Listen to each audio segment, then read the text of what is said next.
Okay, everybody, I think you can see a big difference there from where we left off. First, let me just kind of explain some of the stuff I've done. We finished up the wing and the fuselage last time we were together. I just kind of wanted to show you that all put together. I've done some more sanding, but what we've got next, it tells you to do. These are your foam elevons. I'm just going to make this quick. I already done it. What you do is you measure 1.5 inches in from the side. It tells you in the instructions. 2-inch long slit you make, and you put the horns in. You don't glue them in place yet. You just make the slit for the horn. I'm finding that a lot of this stuff's not going in until we have it covered. That just brings you up to date on what I did there.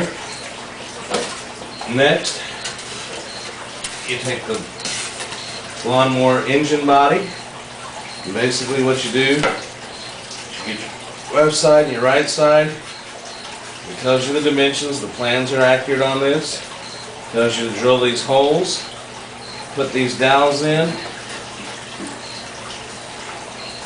What you do is you put the, if I can get this together here, and you just kind of test fit these pieces. What's happening next is, I'll just set that there for now, not to take up time trying to get it back together right now. What we do next is we cover this piece, we cover our elevons, we cover our wing, and we cover our fuselage. You can use monocoat or some heat shrink type of film that they sell for these, but I've elected to use the covering kit that came with the model. And just to show it to you here, I haven't opened it up yet, but this is the covering kit. I'm going to get it open here pretty soon, and we're going to start covering this thing up. So anyway, that's it for now. I'll get back with you when I get some more done. Okay, everybody, I'm back in the basement. When we left off last time, I had finished up the fuselage, and I'm not sure if I'd showed you this or not, but I did put the got to the part in the plan where you put the lawnmower motor together. Basically it involves drilling some holes through the top and into the sides so you can set some dowel. It gives you some nice 1/4 inch dowel to put in there. You basically test fit it, get your holes marked, and drill with a 1/4 inch drill bit, and test fit it. Then you take it all back apart. Then you start covering. Throughout this process, it's been calling for me to cover the wing as I go. Before I went on to this part, but I kept continuing with the build. I wanted to get to this part before I covered. I've never used this self-adhesive material that came with it. I usually use the monocoat iron-on material. I just wanted to see how easy it was going to be to work with and do it on something small. Worked with it real well. It does advise that you use the 3M 77 Super 77 spray.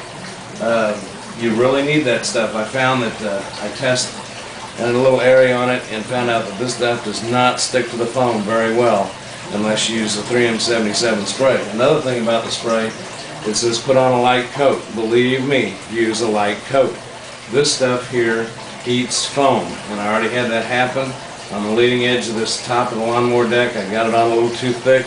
I had to let it dry, sand it down, and use some filler to fill it back in. So don't use a whole lot of this.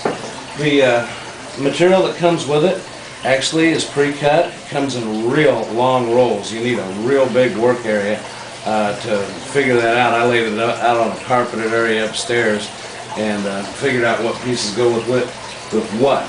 But long story short, this stuff works pretty well.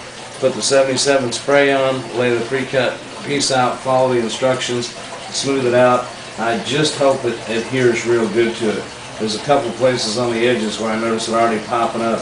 I'm thinking about taking some of this clear canopy glue when I'm done with the whole thing and going around the edges. I'm going to experiment with that and see if that doesn't help glue it down. I've used this on canopies, and it's flexible, it's pretty invisible, you can't hardly know it's there, and I thought maybe that might help hold those edges down, because after flying it for a while, getting fuel on it, wiping it down, you don't want those edges popping up and start being a problem to you.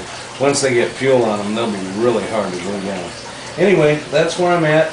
I'm going to go back now and start covering some of the other pieces, and I'll get back to you when we start getting on some more of the actual building. Thanks for watching.